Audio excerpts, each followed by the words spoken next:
Hello friends, Vardhan academy में आप सभी का स्वागत है। दोस्तों, आज की इस वीडियो में हम लोग एनसीईआरटी ज्योग्राफी क्लास 6 में चैप्टर 4 को पढ़ेंगे। ठीक है, इससे पहले हम 3 चैप्टर पढ़ चुके हैं और आज की वीडियो में हम लोग चैप्टर 4 को पढ़ेंगे और जिसका जो टाइटल है, जो मतलब लेसन का नाम है, वो है मानचित्र मतलब मैप। ठीक है, तो चलिए आज की वीडियो स्टार्ट करते हैं और देखते हैं इसमें क्या है। देखिए, लिखा है, आप पिछले अध्याय में ग्लोब के महत्व के बारे में पढ़ चुके हैं। ग्लोब में अध्ययन की कुछ सीमाएं होती हैं। जब हम पूरी पृथ्वी का अध्ययन करना चाहते हैं तब ग्लोब हमारे लिए काफ़ी उपयोगी साबित होता है। लेकिन जब हम पृथ्वी की केवल एक भाग जैसे अपने देश, राज्यों, जिलों, शहरों तथा गांव के बारे में अध्ययन करना चाहते हैं तो यह हमारे लिए उतना ही उपयोगी साबित नहीं होता है। ऐसी स्थिति में हम मानचित्रों का उपयोग करते हैं। ठीक है, मानचित्र पृथ्वी की सतह या इसके एक भाग का पैमाने के माध्यम से चपटी सतह पर खींचा गया रेखा चित्र है, लेकिन एक गोलाकार सतह को पूरी तरह से चपटा करना असंभव है। मानचित्र हमारी विभिन्न जरूरतों के लिए आवश्यक है। कुछ मानचित्र एक छोटे क्षेत्र को एवं कुछ तथ्यों को दर्शाता है। दूसरे मानचित्र में एक बड़ी किताब की तरह तथ्य हो सकते हैं। जब बहुत से मानचित्रों को एक साथ रख दिया जाता है तब एक एटलस बन जाता है। तो कई मानचित्र जब एक साथ होते हैं तो उसे एटलस कहा जाता है। एटलस विभिन्न प्रकारों तथा अलग अलग पैमानों से खींची गई मापों पर आधारित होता है। मानचित्र से एक ग्लोब की अपेक्षा हमें ज़्यादा जानकारी प्राप्त होती है। सीधी सी बात है, ग्लोब से हम लोग उतने अच्छे से समझ नहीं सकते जितना अच्छे से हम लोग मानचित्र के माध्यम से समझ सकते हैं। मैप के द्वारा जितना हम लोग जानकारी प्राप्त कर सकते हैं। ठीक है, मानचित्र कई प्रकार के होते हैं। कौन कौन से होते हैं उनको देख लेते हैं। 3 प्रकार के होते हैं यहाँ पे मेन दिए गए हैं। पहला भौतिक मानचित्र। ठीक है, इसमें पृथ्वी की प्राकृतिक आकृतियां, जैसे नेचुरल जो आकृतियां हैं, नेचुरल डिजाइन हैं, जो आकृतियां हैं, जैसे पर्वतों, पठारों, मैदानों, नदियों, महासागरों इत्यादि को दर्शाने वाले मानचित्र को भौतिक या उच्चावच मानचित्र कहा जाता है। अब राजनीतिक मानचित्र कौन देख लीजिए। राजनीतिक राज्यों, नगरों, शहरों तथा गांव और विश्व के विभिन्न देशों व राज्यों तथा उनकी सीमाओं को दर्शाने वाले मानचित्र को राजनीतिक मानचित्र कहा जाता है। ठीक है, और तीसरा जो है, ये कम लोगों ने शायद सुना हो, थीमेटिक मानचित्र। कुछ मानचित्र विशेष जानकारियां प्रदान करते हैं, जैसे सड़क मानचित्र, वर्षा मानचित्र, वन तथा उद्योग। ठीक, वन तथा उद्योग आदि के वितरण दर्शाने वाले मानचित्र इत्यादि। इस प्रकार के मानचित्र को थीमेटिक मानचित्र कहा जाता है। इन मानचित्रों में दी गई सूचना के आधार पर उनका उचित नामकरण किया जाता है। मानचित्र के 3 घटक होते हैं। ठीक है, मानचित्र किन 3 चीजों से मिलकर बनता है? एक होता है दूरी, दूसरा दिशा और तीसरा प्रतीक। तो सबसे पहले दूरी देख लेते हैं। मानचित्र एक आरेखण होता है जो पूरे विश्व या उसके एक भाग का छोटा कर कागज के एक पन्ने पर दर्शाता है।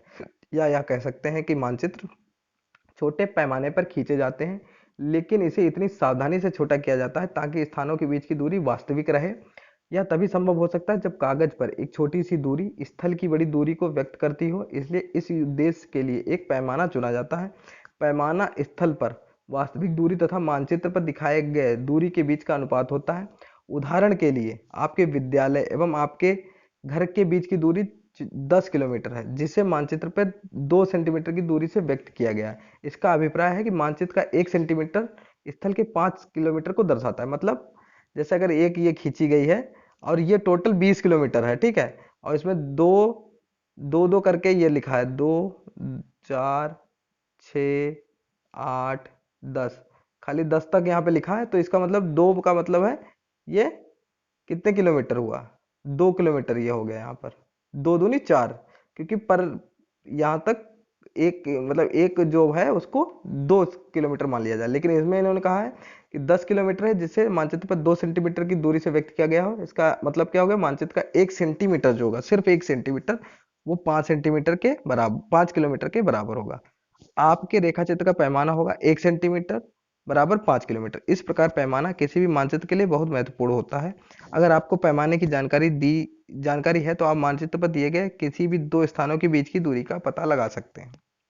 ठीक, जब बड़े क्षेत्रफल वाले भागों जैसे महाद्वीपों या देशों को कागज पर दिखाना होता है तब हम लोग छोटे छोटे पैमानों का उपयोग करते हैं। उदाहरण के लिए, मानचित्र पर 5 सेंटीमीटर स्थल के 500 किलोमीटर को दर्शाता है। मतलब ठीक है, समझ गए आप लोग, समझ गए होंगे कि जो रियलिटी में जो 500 किलोमीटर की दूरी है वो मानचित्र पे हम लोग 5 सेंटीमीटर में ही देखते हैं कि 5 सेंटीमीटर में वो दूरी दिखा दी जाती है। ठीक है, इसको छोटे पैमाने वाले मानचित्र कहते हैं।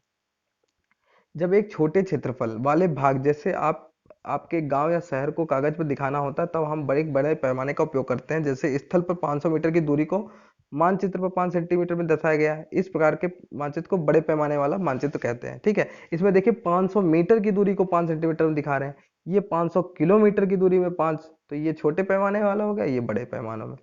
सीधे समझ लीजिए, जहां पर ज्यादा क्षेत्रफल होता है किसी चीज का, वहां पर छोटे छोटे पैमाने वाला मानचित्र यूज करते हैं, और जहां पर छोटी जगह होती है जैसे गांव है, तो वहां पर बड़े पैमाने वाला करते हैं। ठीक है, इस प्रकार के मानचित्र को बड़े पैमाने वाला मानचित्र कहते हैं। बड़े पैमाने वाले मानचित्र छोटे पैमाने मानचित्र की अपेक्षा अधिक जानकारी प्रदान करते हैं। ठीक है, अब देखिए आगे देखते हैं। यहाँ पे ये देखिए एक तरीके का खेल दिखाया गया है, यहाँ से इनके सामुदायिक केंद्र से और जहां भी जाना हो उस तरीके से, एक तरीके से ये मानचित्र इन्होंने बना के दिखाया है। पैमाना यहाँ पे लिख दिया है 1 सेंटीमीटर में 10 मीटर। ठीक है, 1 सेंटीमीटर में 10 मीटर। अब ये देखिए 1 सेंटीमीटर में 10 मीटर, तो यहाँ पर इतना ये 1 सेंटीमीटर हुआ, सिर्फ ये भी 1 सेंटीमीटर हुआ, यही इन्होंने ये बताया है। ठीक, अब देखिए दिशा क्या होता है, दूसरा जो उसका घटक है। अधिकतर मानचित्रों में ऊपर दाहिनी तरफ तीर का निशान बना होता है। ठीक है, जिसके ऊपर ऊ लिखा होता है। यह तीर का निशान उत्तर दिशा को दर्शाता है, इसे उत्तर रेखा कहा जाता है। जब आप उत्तर के बारे में जानते हैं तब आप दूसरी दिशाओं जैसे पूर्व, पश्चिम तथा दक्षिण के बारे में पता लगा सकते हैं। चित्र में 4 मुख्य दिशाओं उत्तर, दक्षिण, पूर्व एवं पश्चिम को दिखाया गया है। वे प्रधान दिग्बिंदु कहे जाते हैं। बीच की 4 दिशाएं हैं उत्तर पूर्व, दक्षिण पूर्व, दक्षिण पश्चिम और उत्तर पश्चिम। इन बीच वाली दिशाओं की मदद से किसी भी स्थान की सही स्थिति का पता लगाया जा सकता है। ठीक है, प्रधान दिग्बिंदु कौन कौन से हैं? उत्तर, दक्षिण, पूर्व और पश्चिम। ठीक, अब यहाँ नीचे देखते हैं।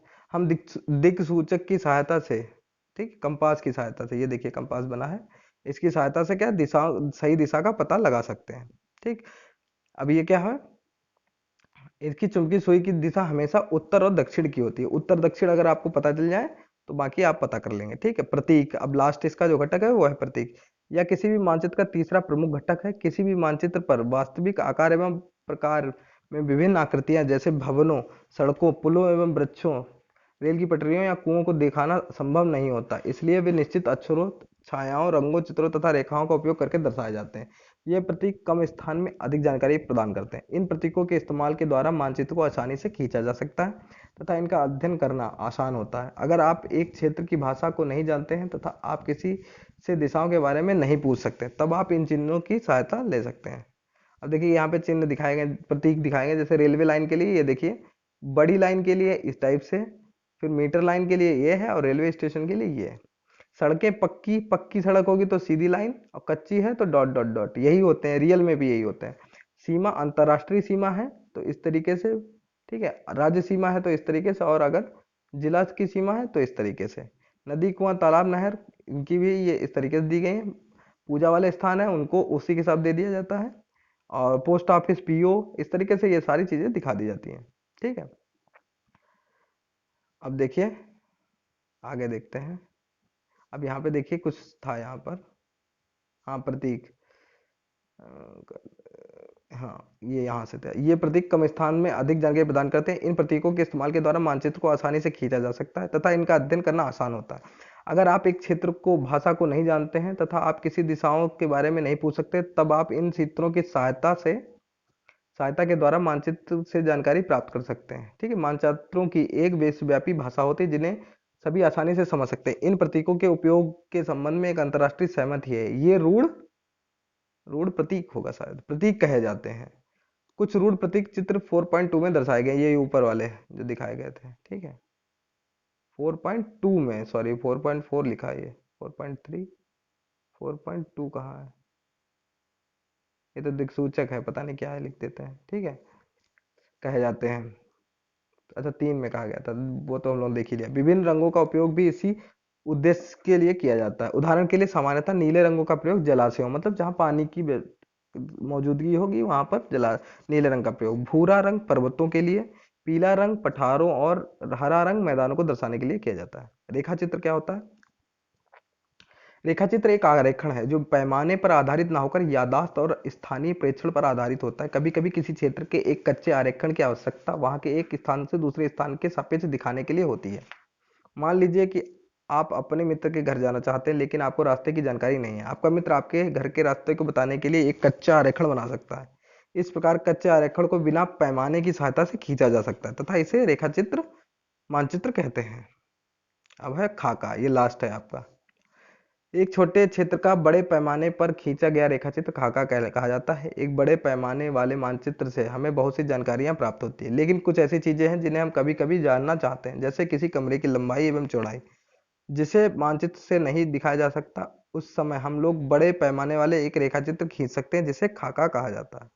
ठीक, तो इस तरीके से आपका चैप्टर कंप्लीट हो गया। अब इसकी जो यहाँ पर यहाँ पे जो इसकी एक्सरसाइज दी गई उसको देख लेते हैं। वृक्षों के विवरण को दिखाने वाले मानचित्र क्या कहलाते हैं? अभी हम लोगों ने देखा था, क्या कहलाते हैं? थीमेटिक, थीमेटिक कहलाते हैं। ठीक है। दूसरा है नीले रंग का प्रयोग जलाशयों के लिए किया जाता है, मतलब जहां पे पानी की मौजूदगी। दिक्सूचक का प्रयोग मुख्य दिशा का पता लगाने के लिए होता है। पैमाना आवश्यक किसके लिए है? मानचित्र के लिए। ठीक है, पैमाना मानचित्र के लिए आवश्यक है। ठीक, तो इस तरीके से यही चीजें थी जो बताने वाली थी इसमें। ठीक, तो इस तरीके से आपका ये चैप्टर 4 भी कंप्लीट हो गया है। अब पॉलिटी का भी उम्मीद है, पॉलिटी का भी 4th चैप्टर आज ही आपको मिल जाएगा। ठीक है, तो इसी तरीके से आप लोग जो भी लोग हैं अपना ईमानदारी से इसको पढ़ते रहें, और जो लोग मतलब जूनियर की पेपर की तैयारी कर रहे हैं उनके लिए मैं बता दूं कि मैं ये कंप्लीट करते ही आपको एससीईआरटी की भी कंप्लीट करा दूंगा, और जब दोनों कंप्लीट हो जाएंगे तो आपके इससे संबंधित जो भी इंपॉर्टेंट क्वेश्चंस होंगे वो आपके गलत नहीं हो सकते हैं। ठीक है, तो दोस्तों आज की वीडियो में सिर्फ इतना ही, मिलते हैं अपने नेक्स्ट वीडियो में, तब तक के लिए नमस्कार।